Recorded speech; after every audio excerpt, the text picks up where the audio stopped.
समाजासाठी आदर्श, मार्गदर्शक व दिशादर्शक ठरलेला आहे। या थोर पुरुषांमध्ये एक म्हणजे डॉक्टर बाबासाहेब आंबेडकर। डॉक्टर बाबासाहेब आंबेडकर यांचा जन्म वडील रामजी व माता भीमाबाई यांच्या पोटी 14 एप्रिल 1891 रोजी मध्य प्रदेशातील महू या गावी झाला। शिक्षण हे वाघिणीचे दूध आहे आणि जो ते प्राशन करेल तो वाघासारखा गुरगुरल्याशिवाय राहणार नाही। म्हणून शिका, संघटित व्हा आणि संघर्ष करा असा मूलमंत्र संदेश समाज बांधवांना दिला। आकाशातील चंद्र तारे जर माझे भविष्य ठरवत असतील तर माझ्या मेंदूचा आणि माझ्या मनगटाचा काय उपयोग असे प्रखर वक्तव्य करणारे बाबासाहेब अतिशय अभ्यासू व्यक्तिमत्व।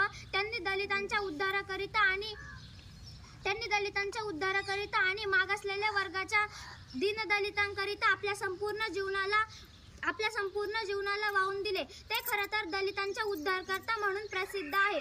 जो मनुष्य मरायला तयार होतो तो कधीच मरत नाही आणि जो मरायला भीतो तो आधीच मेलेला असतो असे म्हणत दलितांच्या हक्कासाठी आंदोलन उभारण्यात बाबासाहेबांचा सिंहाचा वाटा असे। डॉक्टर बाबासाहेब आंबेडकर तब्बल 64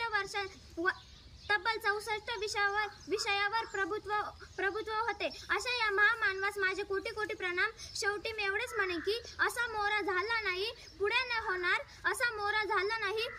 होणार। डॉक्टर बाबासाहेब आंबेडकरांचे नाव सतत गरजत राहणार। एवढे बोलून मी माझे भाषण संपवते। जय हिंद, जय भारत।